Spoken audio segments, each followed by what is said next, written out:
Good morning, students. Today we will discuss about the enzymes. This is our second lecture of enzymes. I am Dr. V.M. Hardas, Associate Professor in Department of Biochemistry. In this lecture, we will discuss about the mechanism of enzyme action and factors affecting enzyme action. Mechanism of enzyme action we will discuss under following headings. First one is lowering of activation energy. This is the general mechanism for all enzymes. And second is acid base catalysis, then next is substrate strain, then covalent catalysis and entropy effect, or it is also called as proximity catalysis. So these four, acid base catalysis, substrate strain, covalent catalysis and entropy effect or proximity catalysis, these four are the mechanism of enzyme catalysis. And next is Fischer's template theory, Koshland's induced speed theory and substrate strain theory. These three are the the theories about the mechanism of enzyme and substrate binding. So this will give the idea about the enzyme and substrate binding. These are the theories for enzyme substrate bindings, and these four are mechanism for enzyme catalysis. And this lowering of activation energy general mechanism of action for all enzymes. So under these headings, we will discuss the mechanism of enzyme action.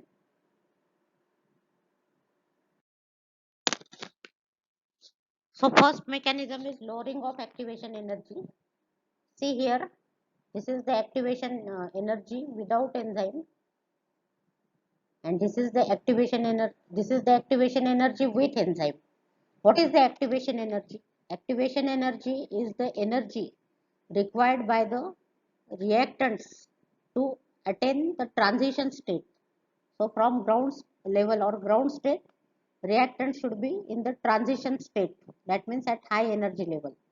So reactant should acquire this transition state, and for that energy required is called as activation energy. And suppose if a wood is there and we want to make the fire, then it will not burn itself. We have to add some substance like kerosene or paper, and then it will take the flame and it will burn. So this is just like activation energy which has to be initially supplied.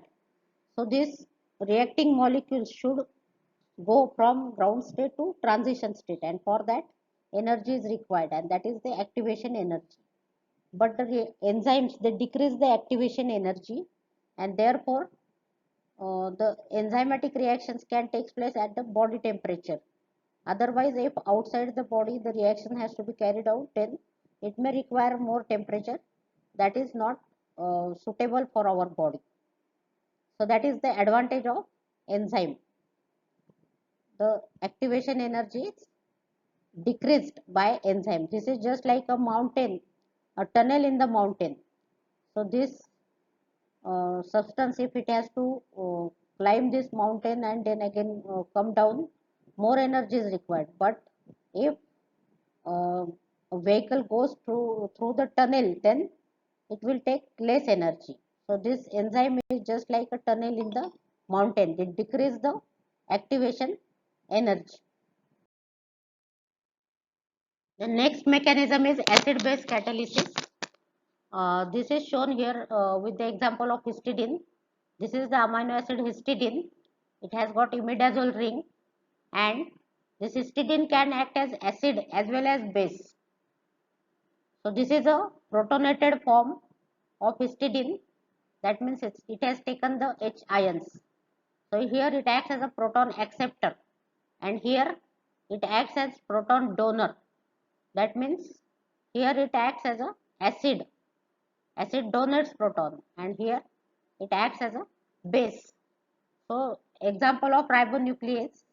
Ribonuclease enzyme has got histidine at its active site at position 12 and at position 119.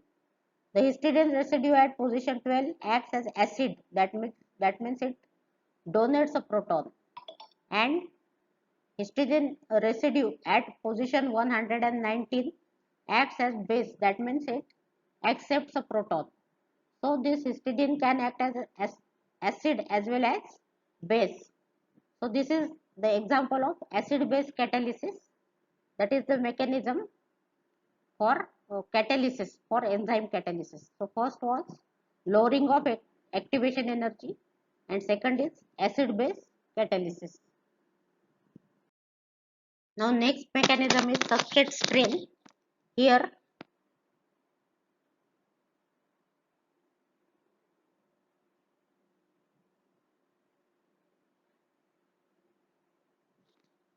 the enzyme lysozyme action is shown.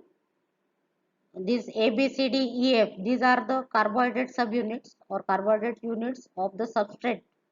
The substrate for lysozyme is mucopolysaccharide present in the bacterial cell wall, and this is a hexasaccharide. This D is N-acetylmuramic acid and E is N-acetyl glucosamine. So this is a hexasaccharide and these are the units. So between D and E, that bond is broken by the enzyme. When the substrate and enzyme come together, this enzyme is lysozyme and this is the substrate. Substrate is mucopolysaccharide present in the bacterial cell wall, and when the enzyme and substrate is bound to each other, that enzyme produces strain or induces a strain in the substrate. This is a substrate strain mechanism. So here this strain is produced in this substrate, and because of this strain the bond between D and E is broken down.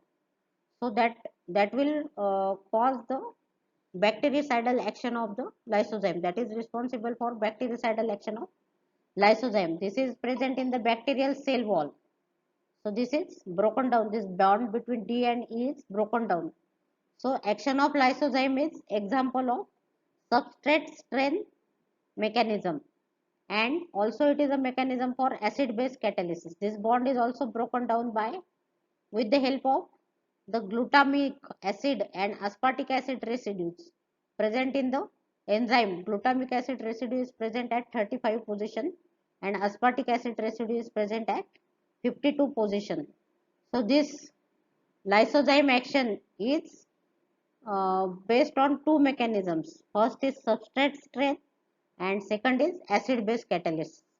Substrate strain means substrate gets strain when it joins with the enzyme, or enzyme substrate when enzyme and substrate when forms a complex, then there is a strain is produced in the substrate, that is called as substrate strain.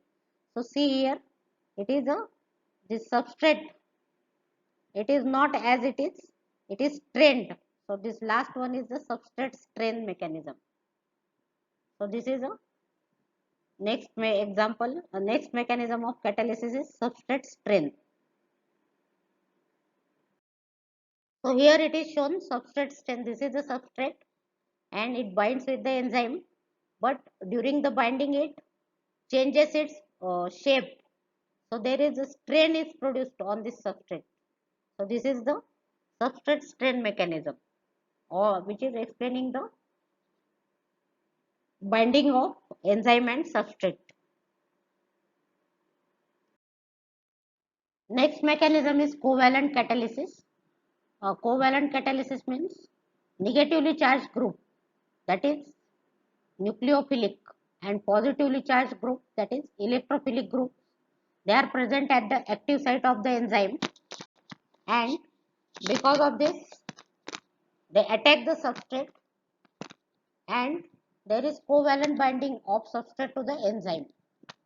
So that is called as covalent catalysis. It occurs in serine proteases enzymes. Serine proteases enzymes examples are trypsin, chymotrypsin, thrombin. That means serine is present at the active site of these enzymes, and the action of serine proteases enzymes is based on two mechanisms, that is covalent catalysis and acid base catalysis. Covalent catalysis means negatively charged group and positively charged group are present at the active site of the enzyme and they attack the substrate, and there occurs covalent binding of substrate to the enzyme, that is called as covalent catalysis. Next is entropy effect. It is also called as proximity catalysis. That means reactants and enzymes should come close together. Reactants and enzymes should come close together for reaction to occur. There should be enzyme and substrate complex formation, and that will increase the collision probabilities. So enzymes increase the reaction rate by decreasing entropy. Entropy should be decreased and proximity should be there. That means reactants and enzymes should come close together for reaction or catalysis to occur. So enzyme and substrate complex formation that increases the collision probabilities and therefore they increase the reaction rate. So that is the entropy effect, but entropy enzymes decrease entropy, and it is also called as proximity catalysis. That means proximity catalysis means reactants and enzymes should come close together for reaction to occur or for catalysis to occur. So we have discussed this lowering of activation energy, acid base catalysis, substrate strength, covalent catalysis and entropy effect. And next these three are Fischer template theory, Kochland's induced fit theory and substrate strength theory. These are the theories put forward to explain the binding of substrate to the enzyme.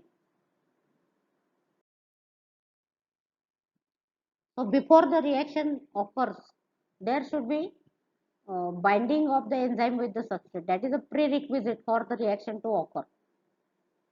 This is an enzyme, this is a substrate. This is enzyme and substrate complex. Then enzyme acts. Enzyme acts on the substrate and then enzyme will convert the substrate into the products, and next enzyme and products are separated. So binding of enzyme with the substrate to form a enzyme substrate complex is a prerequisite for the reaction to occur. And what are the various ways by which enzyme and substrate are joined to each other or bind to each other to form a complex?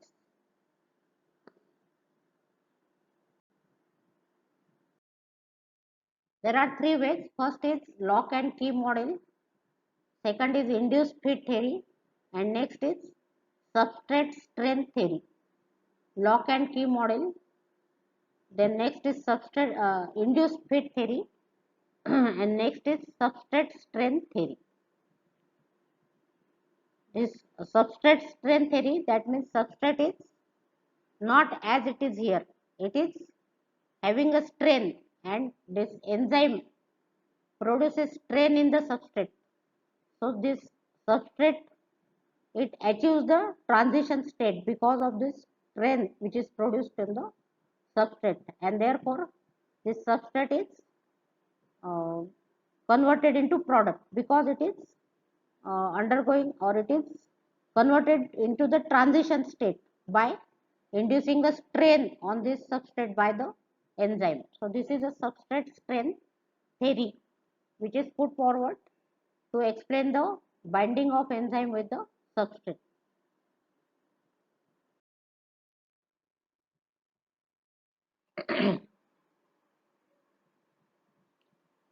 This is the Fischer's template theory or lock and key model, which was first proposed by Fischer. This theory states that three-dimensional structure of the active site of the enzyme is complementary to the substrate. The enzyme and substrate fit into each other just like a lock fits or key fits into the lock. Lock can be opened only by its specific key. That means this is a specific substrate and it correctly fits into the active site of the enzyme, and enzyme substrate complex is formed. And if this substrate analog is there, then it cannot fit into this. So this site, active site is rigid. That is shown by this template theory, Fischer's template theory. But this theory is not accepted because it states that active site of the enzyme is rigid, but it fails to explain many properties of the enzymes, and therefore this theory is not accepted or it becomes now obsolete. Now next is Kochland's induced fit theory. Here enzyme has a shallow grooves or active site. Substrate alignment is not correct, but fixing of substrate to the enzyme, it induces structural change in the enzyme, and Now substrate correctly fits into the enzyme, and then substrate is cleaved into the products. So initially this active site is not suitable for the substrate, but when substrate gets joined to this enzyme, then this substrate induces conformational change in the enzyme, so that active site, it becomes fit for this substrate. So that is called as induced fit theory. So initially this active site is not suitable for substrate, but substrate induces a conformational change in the enzyme to make it fit for the substrate. So that is called as induced fit theory. So if we take the example of gloves, if we want to put the gloves on in our hand, first we introduce the hand into the gloves. Gloves is not fully open, it is partially open. But when we introduce the hand, or if we enter our hand into the glove, that glove further opens, and finally it fully opens and our hand fits into that glove. So that is the similarity with this induced fit theory. The substrate induces the change in the enzyme. So that is called as induced fit theory. Now here substrate, it causes correct alignment of the amino acids at the active site. So here these amino acids are at far apart to each other, but they come close together and they form the active site of the enzyme. So this is the folded protein with enzyme activity, and there is correct alignment of amino acids at the active center, and this alignment is brought about by the substrate. So that is in the induced fit theory. Now this is the active site of the enzyme. What is active site? It is a small cleft-like portion of an enzyme where the substrate binds and catalysis occurs, is known as the active site of the enzyme. So this is a big enzyme molecule, and this is the active site of the enzyme where the substrate attaches to this and catalysis occurs at this site. So this site can be uh, this at this active site there are two sites, substrate binding site and catalytic site. Sometimes these two may be different or sometimes they may be same. Now some features about the active site of the enzyme. The region of the enzyme where substrate binding and catalysis occurs is called as active site of the enzyme. Although all parts are required for keeping the exact three-dimensional structure of the enzyme, the reaction is taking place at the active site. Active site occupies only a small portion of the enzyme. Generally, active site is situated in the crevice or cleft of the enzyme. To the active site, specific substrate is bound. The binding of substrate to active site depends upon the alignment of the specific groups at the active site or atoms at the active site. So here correct alignment of amino acids is there at the active site.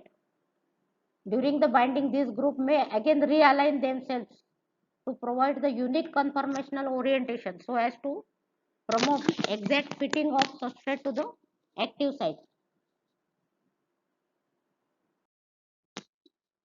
The substrate binds to the enzyme at the active site by non-covalent bonds. These forces are hydrophobic in nature. The amino acids or groups that directly participate in making or breaking the bonds are called as catalytic residues or catalytic groups. The active site contains substrate binding site and catalytic site. Sometimes these two may be separate. Now next is derivation of Michaelis-Menten constant. You need not go into the details of this steps. Just see here enzyme and substrate combine to form enzyme substrate complex, which further converted to enzyme and product. So this reaction is reversible and this is irreversible reaction. And constant for this reaction is K1 and for this is K2 and for this is K3. You need not go into the detailed steps of this, but just remember this final equation.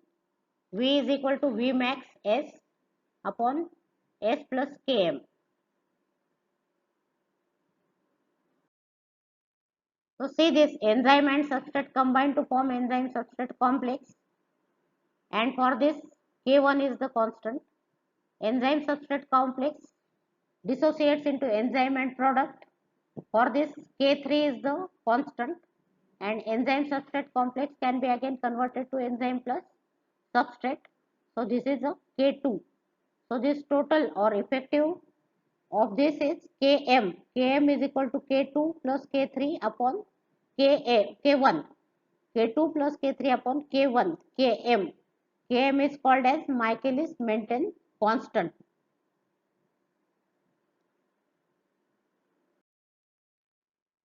And this is the Michaelis-Menten equation. V is equal to V max S upon Km plus S. V is velocity, V max is maximum velocity, S is substrate concentration, Km is Michaelis-Menten constant, and S is substrate concentration. Now next is factors affecting enzyme activity. The contact between enzyme and substrate is the most essential prerequisite for enzyme activity. So these are the various factors: enzyme concentration, substrate concentration, temperature, pH, product concentration, presence of activators, time, light and radiation. So this is the effect of enzyme concentration on the velocity of the enzyme reaction. Velocity means conversion of substrate into product per unit time. That is the velocity. Velocity is plotted on the y-axis and enzyme concentration on x-axis. So as enzyme concentration is increased, velocity of the reaction also increases, and graph is a straight line. That means velocity and enzyme, they are directly proportional to each other. As long as the enzyme concentration is increased, velocity of enzyme reaction is also increased, and this property is used for the measurement of enzyme in the lab in estimation of serum enzymes. For example, in serum or plasma, the amount of enzyme or level of enzyme is to be measured. So for that, this property is used. So more is the concentration of enzyme, more is the velocity of the reaction. So enzyme and substrate, they are mixed with each other, and product will be formed, that is measured. So if enzyme is more product will be formed. So that is the directly proportional. Enzyme concentration and rate of the or velocity of enzyme reaction is directly proportional, as long as the substrate is sufficiently available. So same thing shown here. Rate of reaction or velocity is directly proportional to the enzyme concentration when sufficient substrate is present.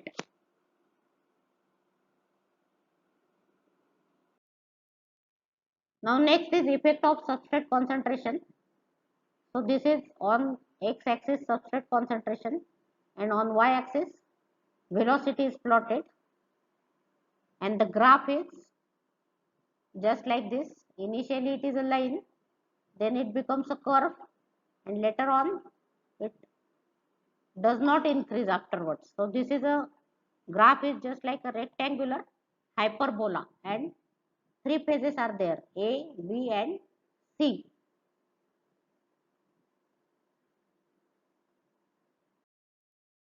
So see here, at A position some enzymes are only bound with the substrate because substrate is less. Then at B position, about half of the enzymes, they are bind with the substrate. The substrates are shown by red dots. So half of the enzyme molecules, they are joined with the substrate, and half of the enzyme molecules are not joined. And at point C, all the enzyme molecules are joined with the substrate. And afterwards, even if we increase the substrate concentration, there are no enzyme molecules now to join with the substrate.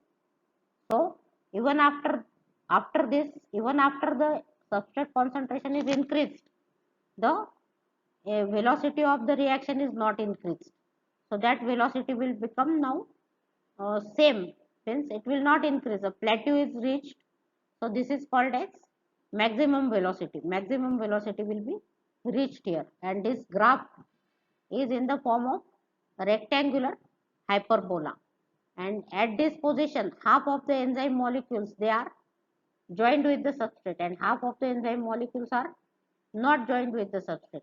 So that at that position, the velocity is half of the maximum velocity, and the substrate concentration at that position is called as Km.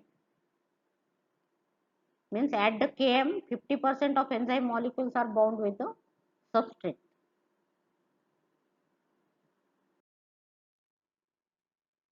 So this is a rectangular hyperbola. Here it is Vmax, and this on this graph, on this axis, V is plotted, and on this x-axis, S, that is substrate concentration, is plotted. So this is a Vmax, and this is a half Vmax, and this line is extrapolated on x-axis, and this point is Km. Km means it is the substrate concentration at which the velocity is half of the maximum velocity. Km is the substrate concentration at which velocity is half of the maximum.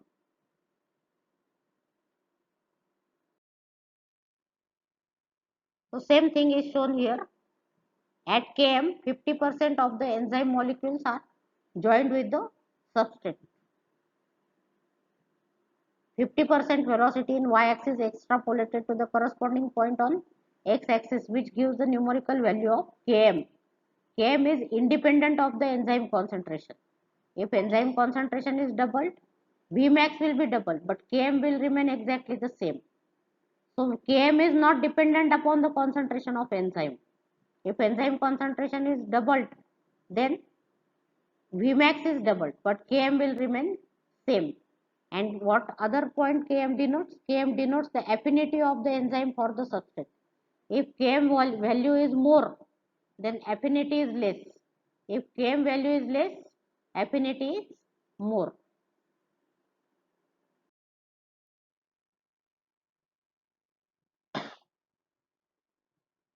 So here enzyme and substrate complex is shown. Enzyme and substrate combine to form enzyme substrate complex, and it is converted to product and enzyme, or it can again be converted into substrate plus enzyme.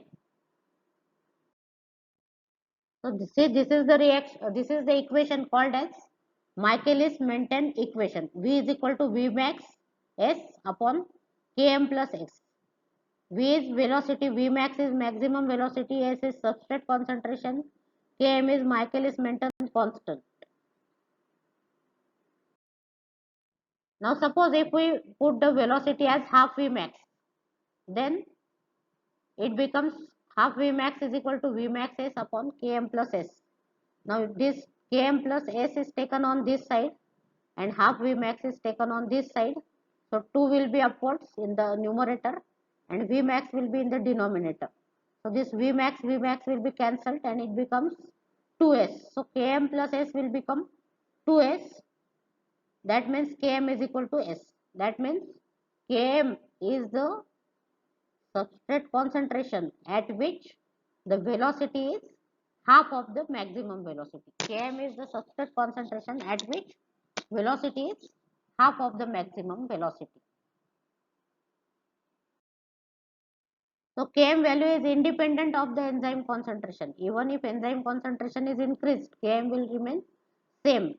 So see, this is here at this enzyme is 1 unit, means here some amount of enzyme is there, and of that double of the enzyme is present here, enzyme 2 units. So enzyme amount is increased, but Km level is not increased. But if enzyme level is increased, Vmax is increased. So here Vmax is increased, and here Vmax is less, and of that here Vmax has become doubled. That means enzyme concentration, even if we increase the enzyme concentration, Km value will not increase, but Vmax will be increased. So Km is independent of the enzyme concentration. So already we have discussed the silent features of Km.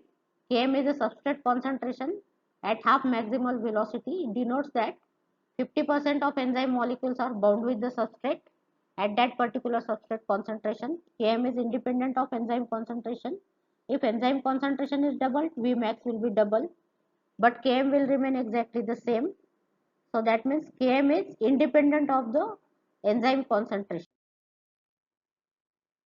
Km is signature of the enzyme. Km value is constant for that enzyme. It is the characteristic feature of particular enzyme for specific substrate. The affinity of enzyme towards its substrate is inversely related to Km. So if Km value is less, affinity of the enzyme for the substrate is more. And Km value is just like a signature of the enzyme. That means it is a constant for that enzyme for a particular substrate. Now next is double reciprocal plot. Sometimes it is impractical to achieve high substrate concentration to reach the maximal velocity conditions. So half Vmax or Km may be difficult to determine. The experimental data at lower concentration is plotted as reciprocal. Straight line thus obtained is extrapolated to get the reciprocal of Km, that is called as Lineweaver-Burk plot or double reciprocal plot.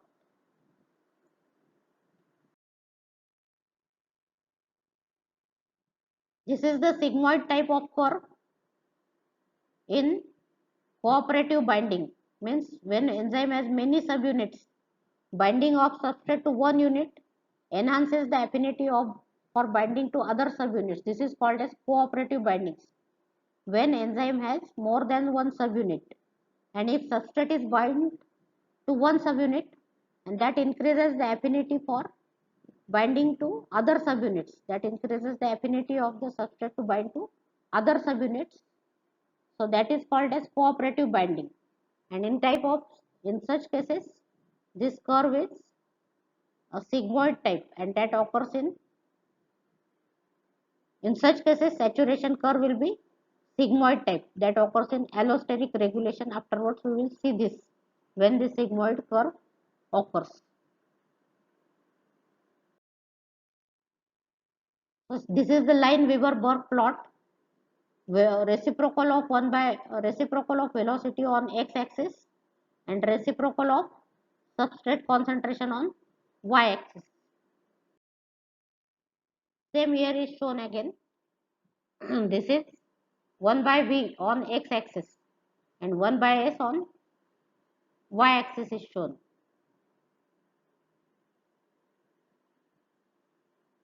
And this is called as Lineweaver-Burk plot or double reciprocal plot. Why this is called as double reciprocal? Because here reciprocal of v is taken and here reciprocal of s is taken. Why this is why the need of this graph is there?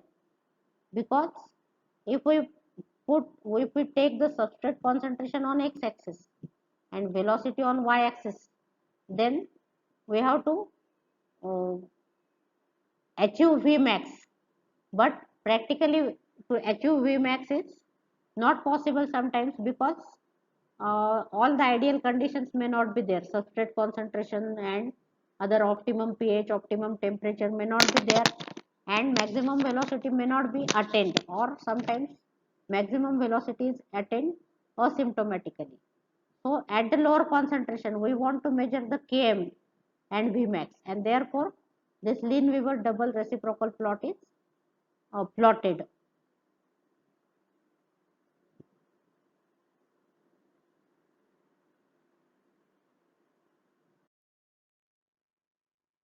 So see this equation, V is equal to Vmax S upon Km plus S. This is the Michaelis-Menten equation. If we take reciprocal of V, what happens? 1 upon V is equal to, now this is also reversed, Km plus S upon Vmax S. So we will solve this.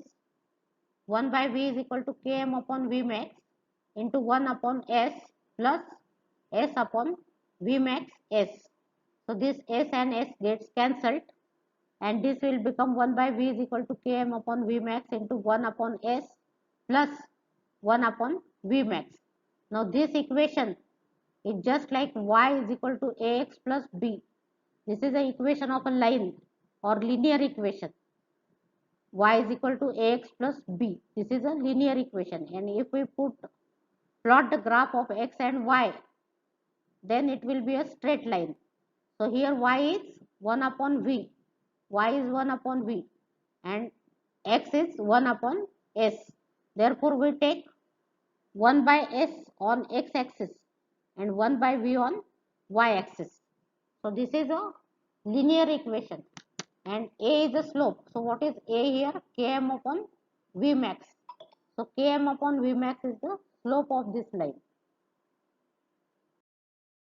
So this is a Lineweaver-Burke plot or double reciprocal plot. 1 by V on x, y axis, 1 by s on x axis. This negative sign should not be there.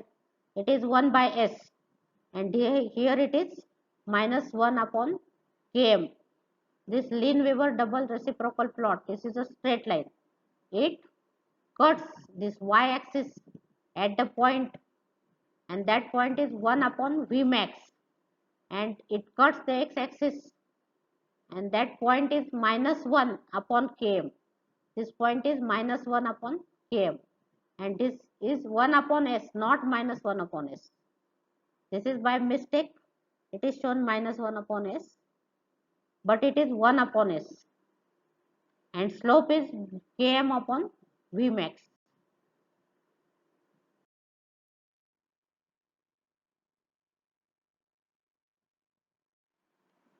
So next factor affecting enzyme action is temperature. The velocity of enzyme reaction increases when temperature of the medium is increased, and it reaches a maximum and then falls.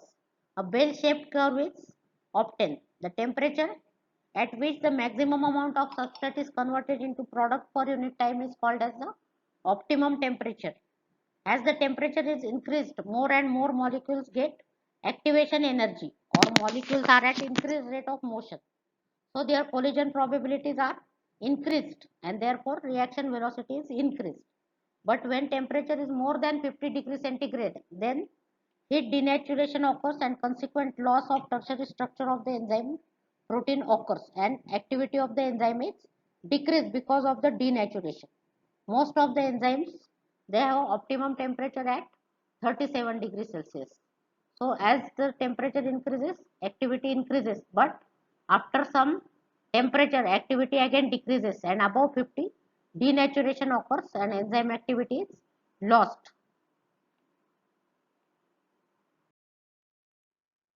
So the temperature at which maximum amount of substrate is converted to product is called as optimum temperature. Temperature, when it is increased, more molecules get activation energy, and molecules are at increased rate of motion. Collision probabilities are increased, so the reaction velocity is increased. But afterwards, denaturation occurs, and this enzyme is having less activity, and if we increase the temperature beyond 50 degrees centigrade, enzyme activity is lost. Now what is Q10? It is a temperature coefficient. It is the factor by which rate of catalysis is increased by rise in 10 degrees Celsius. So if 10 degrees Celsius is increased temperature, then rate of reaction will be doubled.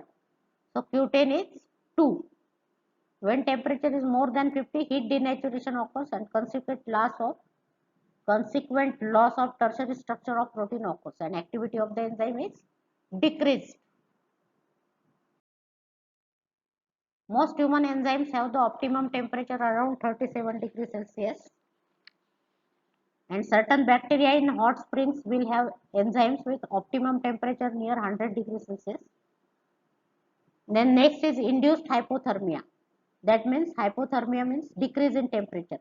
Induced means it is deliberately produced. So induced hypothermia is produced, or temperature of the body is decreased during the surgeries. Induced hypothermia occurs in the, it is produced in the some surgeries or in some operations. For example, in cardiac bypass operations, temperature of the body is decreased, and the reason behind this is when temperature is increased, then activity of the majority of the enzymes of the body are decreased, and metabolism is decreased, and therefore the oxygen requirement is decreased and glucose requirement is decreased. So for brain, oxygen requirement is decreased, glucose requirement is decreased, and that will prevent damage to the brain during the surgeries. So neuronal damage is prevented by inducing this hypothermia. So that is called as induced hypothermia, which is deliberately induced in the some surgeries to prevent the damage to the brain. Then if we keep the food in the refrigerator, it lasts for long time because the bacterial enzymes, they will be less active in the less temperature or the lower temperature which is present in the refrigerator. Therefore, food lasts longer in the refrigerator. The next factor affecting the enzyme activity is effect of pH. Similar to temperature, the bell-shaped curve is obtained. Initially, when pH is increased, enzyme activity is increased or velocity is increased. And at some point, it becomes maximum, optimum activity, and that pH is called as optimum pH. And afterwards, the activity or velocity of the enzyme decreases. So, this bell-shaped curve is obtained. Each enzyme has an optimum pH and is usually between 6 and 8, on both sides of which the velocity will be drastically reduced. The graph will show a bell-shaped curve. The pH decides the charge on the amino acid residues at the active site. The net charge on the enzyme protein would influence substrate binding and catalytic activity. Optimum pH may vary depending upon the temperature, concentration of substrate, presence of ions, etc. For example, pepsin optimum pH is 1 to 2. For alkaline phosphatases, optimum pH is 9 to 10. For acid phosphatase, optimum pH is 4 to 5. So optimum pH varies with the enzymes, but majority of the enzymes, they have optimum pH between 6 and 8. How pH influences the reaction? pH decides the charge on the amino acid residues at the active site. So these are the optimum pH shown. For pepsin, it is in the acidic side. This is for amylase between 6 to 8, and this is the arginase.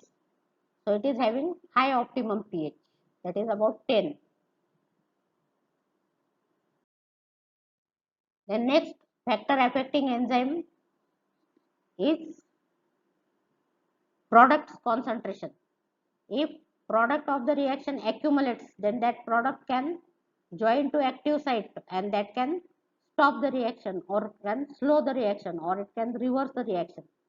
Suppose this is the enzymatic reaction. A is converted to B, B converted to C, C converted to D by enzyme E3. If E3 enzyme is not there, then D accumulates, and if D accumulates, then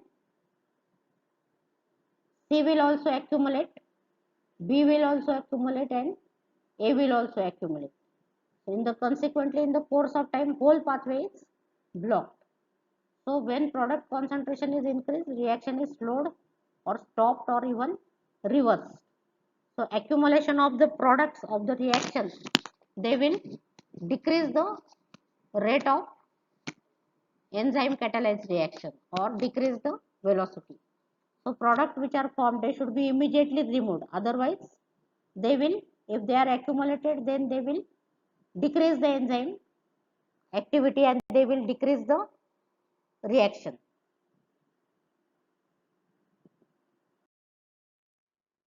Then next is effect. Next factor is effect of activators. These are usually metal ions.